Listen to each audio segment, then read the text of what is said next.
औज़ुबिल्लाहिमिनश्शैतानिर्रजीम बिस्मिल्लाहिर्रहमानिर्रहीम। अस्सलामु अलैकुम मेरे प्यारे दोस्तों। आज का हमारा जो टॉपिक है that is about cell membrane. आज हम सेल मेम्ब्रेन को तफसील से डिस्कस करेंगे। तो सबसे पहले सेल मेम्ब्रेन के बारे में पहली बात हम ये करते हैं कि ये नॉन ऑर्गेनेली स्ट्रक्चर है। Non organelle structure, non organelle structure क्या है? तो जब हमने सेलुलर स्ट्रक्चर्स डिस्कस किए, ऑर्गेनेली शुरू करने से पहले हमने सेलुलर स्ट्रक्चर्स डिस्कस किए थे। उसमें हमने कहा था कि सेल में 4 चीज़ें ऐसे हैं जो नॉन ऑर्गेनेली स्ट्रक्चर्स हैं। उनमें एक सेल मेम्ब्रेन था, उनमें से एक सेल मेम्ब्रेन था। और दूसरी बात, हम सेल मेम्ब्रेन के बारे में ये करते हैं कि it is present in all cells. Cell membrane is present in all cells. Cell wall के बारे में हमने पढ़ा था कि सेल वॉल वो एनिमल सेल में एब्सेंट होता है, और fungal cells, plant cells, protist cells, कुछ प्रोटिस्ट सेल्स और इसके अलावा प्रोकैरियोट्स में सेल वॉल मौजूद होता है। तो सेल मेम्ब्रेन जो है ये अगर चाहे प्रोकैरियोट्स हो, चाहे यूकैरियोट्स हो, चाहे फंगल सेल हो, चाहे प्लांट सेल हो, चाहे एनिमल सेल हो, जो भी सेल हो उनमें सेल मेम्ब्रेन जो है वो ज़रूर मौजूद होगा। सेल मेम्ब्रेन हर सेल में मौजूद होगा। तीसरी बात हम ये करते हैं कि सेल मेम्ब्रेन के बारे में कि it is the outermost boundary of animal cell.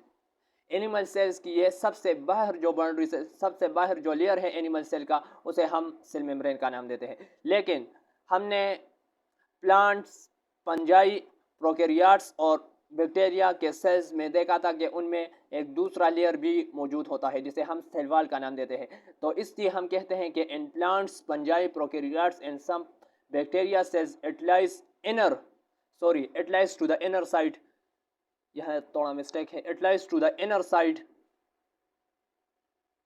Side of the cell, ये ऑफ द सेल वॉल। ये सेल वॉल का जो अंदर साइड है उधर जो है सेल मेम्ब्रेन मौजूद होता है। मैं आपको यहाँ एग्जांपल देता हूँ। मिसाल के तौर पर यह एक एनिमल सेल है, ये ऑर्गेनेल सेल। तो यहाँ एनिमल सेल में सेल वॉल मौजूद नहीं होगा। ये सबसे बाहर जो बाउंड्री है इसे हम सेल मेम्ब्रेन का नाम देते हैं। लेकिन अगर हम प्लांट सेल्स की एग्जांपल ले लें, ये प्लांट सेल है।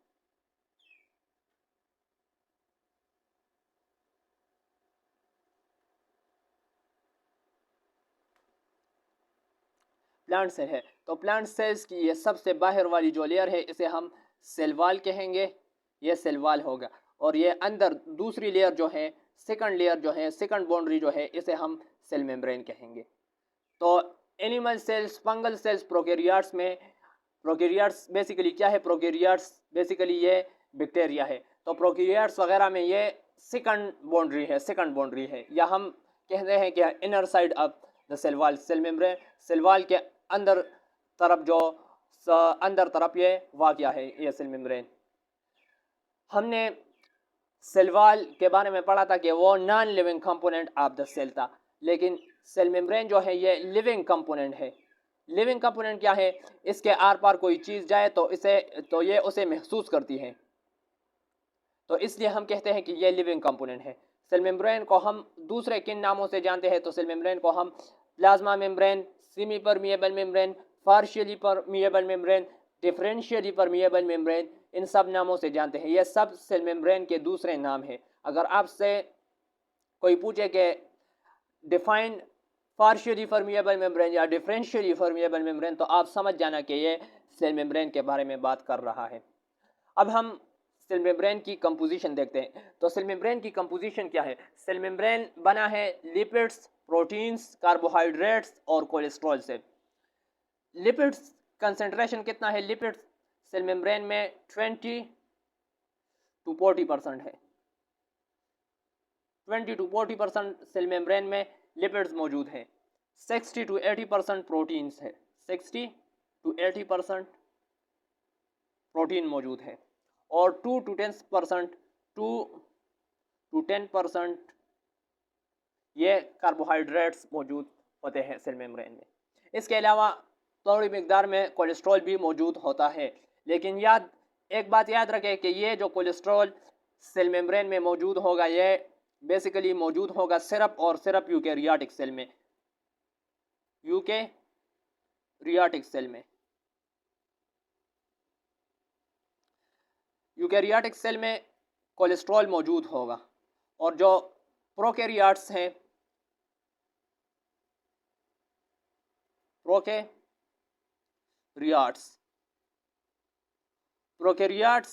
प्रोकैरियोटिक सेल की जो सेल मेम्ब्रेन है उनमें कोलेस्ट्रॉल मौजूद नहीं होगा। अब हम सेल मेम्ब्रेन के स्ट्रक्चर्स को डिस्कस करते हैं। तो सेल मेम्ब्रेन के स्ट्रक्चर्स की अगर हम बात करें तो सेल मेम्ब्रेन के स्ट्रक्चर्स को रिप्रेजेंट करने के लिए बहुत से मॉडल पेश हैं, लेकिन उनमें जो बेस्ट है और जो मोस्ट एक्सेप्टेबल मॉडल है सेल मेम्ब्रेन के स्ट्रक्चर को रिप्रेजेंट करने के लिए वो फ्लूइड मोज़ेक मॉडल है। आप फर्स्ट ईयर में यूनिट मेम्ब्रेन मॉडल भी पढ़ेंगे, लेकिन the best model for explaining the structure of cell membrane is fluid mosaic model. Cell membrane के स्ट्रक्चर को रिप्रेजेंट करने के लिए जो बेहतरीन और मोस्ट एक्सेप्टेबल मॉडल है वो फ्लूइड मोज़ेक मॉडल है। तो फ्लूइड हम किसे कहते हैं? फ्लूइड हम कहते हैं कि anything that flow is known as fluid. हर वो चीज़ जो फ्लो करता हो तो उसे हम फ्लूइड कहते हैं। और मोज़ेक हम इर्रेगुलर को कहते हैं, इर्रेगुलर। मोज़ेक से क्या मुराद है? इर्रेगुलर। तो हम इन दोनों टर्मिनोलॉजीज की मदद से इस मॉडल को समझते हैं। सिंगर, इस मॉडल को किसने प्रपोज किया था? तो इस मॉडल को प्रपोज किया था सिंगर और निकोलसन ने। सिंगर और निकोलसन इन दोनों ने इस मॉडल को, फ्लूइड मोज़ेक मॉडल को प्रपोज किया था। इन दोनों ने इस मॉडल में क्या कहा? इन दोनों ने कहा कि there is a lipid bilayer, एक लिपिड बाइलेयर मौजूद है सेल मेम्ब्रेन में। There is a lipid bilayer, एक लिपिड बाइलेयर है in which protein molecules are embedded, जिसमें प्रोटीन मॉलिक्यूल्स या तो दसे हुए हैं दसे हुए। एम्बेडेड से हम क्या मीनिंग लेते हैं? एम्बेडेड मीन्स दसे हुए होना, दसे हुए होना, या आर फ्लोटिंग, या तैर रहे हैं, तैरना। फ्लोटिंग मीन्स तैरना। तो लिपिड की दोहरी तह है, बाई मीन्स टू। लिपिड की दोहरी तह है, दो तह हैं जिसमें प्रोटीन मॉलिक्यूल्स या तो दसे हुए हैं और या फ्लोटिंग कर रहे हैं। तो इस डायग्राम से समझने की कोशिश करते हैं। तो ये देखें, ये लिपिड की दोहरी तह है, एक ये लेयर है और दूसरी ये लिपिड की दो तह हैं। जब हम लिपिड का मॉलिक्यूल्स बनाते हैं तो हम इस तरह बनाते हैं, उसका हेड बनाते हैं और टेल बनाते हैं। इस तरह लिपिड का स्ट्रक्चर बनाते हैं। तो लिपिड के स्ट्रक्चर में ये जो हेड है और एक ये टेल है, इसे हम हेड कहते हैं और इसे टेल कहते हैं, यहाँ से मैं आपको एक क्वेश्चन देता हूँ। आपने मुझे कमेंट करके बताना है कि ये जो हेड है ये कौन सा रीजन है, आया ये हाइड्रोफोबिक है और हाइड्रोपोलिक है, और ये टेल जो रीजन है ये हाइड्रोफोबिक है और हाइड्रोपोलिक है। तो आपने कमेंट में ये क्वेश्चन सोल्व करके मुझे बताना है। तो हमने कहा कि लिपिड की दोहरी तह हैं, एक ये तह है और एक ये तह है, उनमें प्रोटीन मॉलिक्यूल्स एम्बेडेड है। ये देखें, ये प्रोटीन मॉलिक्यूल्स हैं, ये इसे हम लिख लेते हैं कि this is lipid bilayer, lipid bilayer, और ये प्रोटीन है।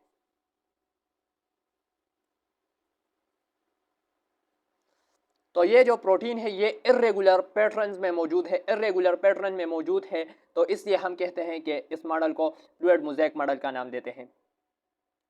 तो प्रोटीन मॉलिक्यूल्स सेल मेम्ब्रेन में दो तरह के मौजूद हैं, या तो प्रोटीन मॉलिक्यूल्स एक सिर से शुरू होकर दूसरे एंड पर ख़त्म होकर आएंगे, तो इस तरह के जो प्रोटीन मालिक्यूल्स एक सिर से शुरू होते हैं और दूसरे सिर पर जाकर ख़त्म होते हैं, ट्रांस प्रोटीन मालिक्यूल्स मेम्ब्रेन, तो इस तरह के प्रोटीन मालिक्यूल्स को हम इंट्रिंसिक प्रोटीन कहते हैं। Intrinsic protein, intrinsic protein. और ये जो प्रोटीन है इसको हम एक्सट्रिंसिक प्रोटीन कहते हैं। Extrinsic protein.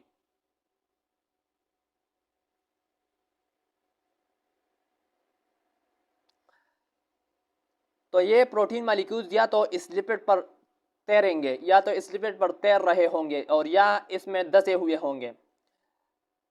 दूसरी बात हम कहते हैं कि small amount of conjugated carbohydrates and cholesterol are also present in cell membrane,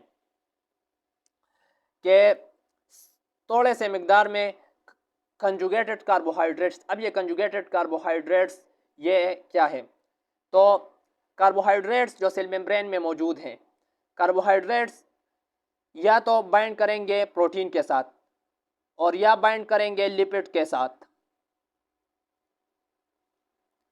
तो जब प्रोटीन के साथ बाइंड करेंगे तो ये बना लेंगे ग्लाइकोप्रोटीन।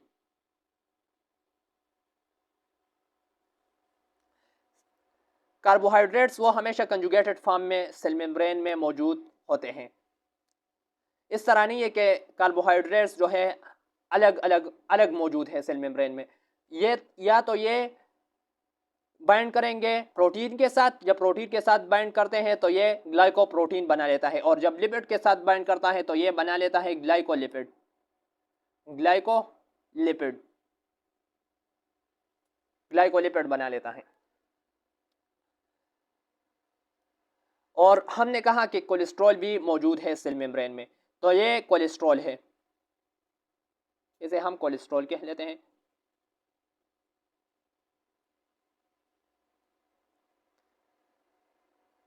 लेकिन ये बात याद रखें कि ये जो कोलेस्ट्रॉल का मालिक्यूल्स का कंपाउंड यहाँ मौजूद है, ये सिर्फ और सिर्फ यूकेरियोटिक सेल में मौजूद होगा। प्रोकैरियोटिक सेल्स के सेल मेम्ब्रेन में कोलेस्ट्रॉल मौजूद नहीं होता।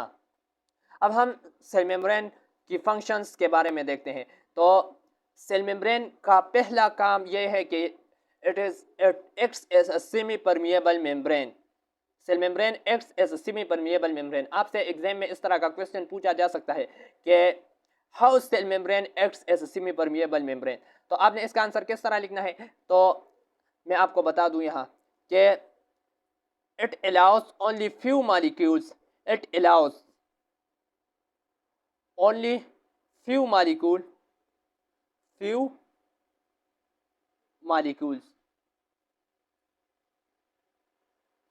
to pass through it,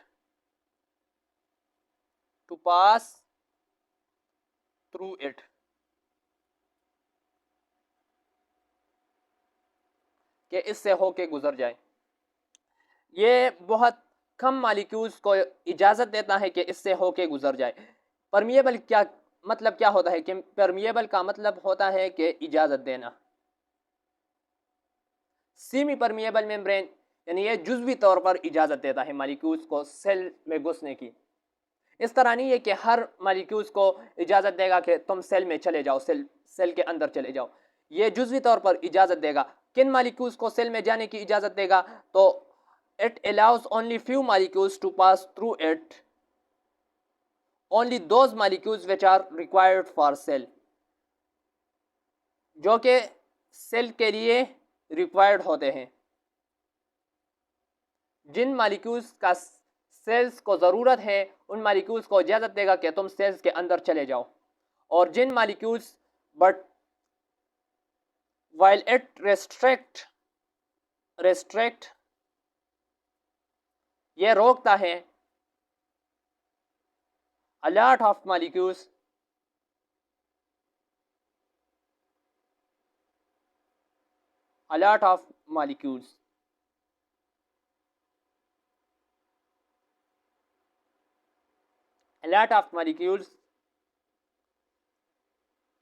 to enter cell.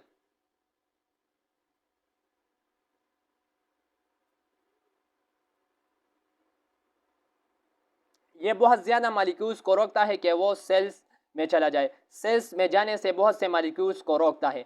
किन मालिक्यूल्स को रोकता है? तो उन मालिक्यूल्स को ये रोकता है जो कि सेल्स के लिए हार्मफुल है और या वो वेस्ट है। जिन मालिक्यूल्स की सेल को ज़रूरत नहीं है उनको ये सेल्स के अंदर जाने नहीं देगा। तो दोबारा रिपीट कर लेता हूँ कि how cell membrane acts as semi permeable membrane.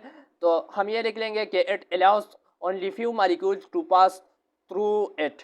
Only those molecules are allowed to enter the cells which are required for cell, but it restricts a lot of molecules to enter the cell.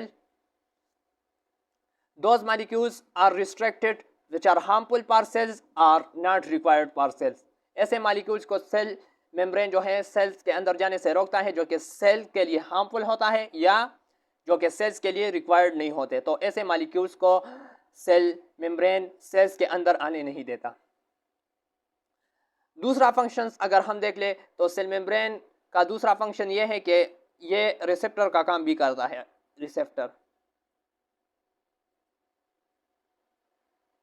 Receptor का काम भी करता है। अब receptor का काम किस तरह करता है? तो अगर आप किसी चीज़ को हाथ लगाते हैं तो आपको फौरन पता चल जाता है कि ये चीज़ जो है गर्म है या कूल है। तो अगर वो चीज़ गर्म है तो आप जल्दी से उस चीज़ से जो है हाथ को पीछे कर लेते हैं। तो ये बेसिकली इन हाथ के जो सेल्स हैं इनमें सेल मेम्ब्रेन मौजूद हैं और सेल मेम्ब्रेन रिसेप्टर का काम करता है। तो जब आप गर्म चीज़ को टच कर लेते हैं तो सेल मेम्ब्रेन आप एक मैसेज भेजता है ब्रेन को कि ये जो है ये चीज़ गर्म है, लिहाजा आप इससे जो है हाथ पीछे करें। तो यह रिसेप्टर का काम भी करता है। इसके अलावा सेल मेम्ब्रेन शेप, तीसरा काम यह शेप भी देता है। It gives a proper shape to the cell. यह सेल्स को एक प्रॉपर शेप देता है। और प्रोटेक्शन का काम भी करता है। यह हम लिख लेते हैं, प्रोटेक्शन का काम भी करता है। It protects the inner protoplasm. Protection का काम भी करता है। यह चौथा फंक्शन हुआ इसका। और पांचवा फंक्शन अगर हम लिख ले तो it regulates the outflow, regulates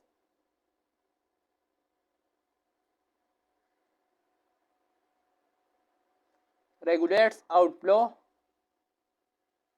and inflow of material to the cell. It regulates the outflow and inflow of material to the cell. ये सेल से किसी चीज़ को बाहर भेजने और सेल्स में किसी चीज़ को दाखिल करने का जो अमल है उसको रेगुलेट्स करता है। तो ये आज का हमारा टॉपिक था। अगर आपको हमारी ये वीडियो अच्छी लगी हो तो प्लीज़ हमारे चैनल को सब्सक्राइब करें और साथ में बेल आइकन को भी दबाएं ताकि हम आपके लिए इस तरह के इंटरेस्टिंग वीडियोस बनाते रहें। और अगर आपका इस होल टॉपिक में कोई क्वेश्चन हो तो आप कमेंट सेक्शन में पूछ सकते हैं। अल्लाह हाफिज़।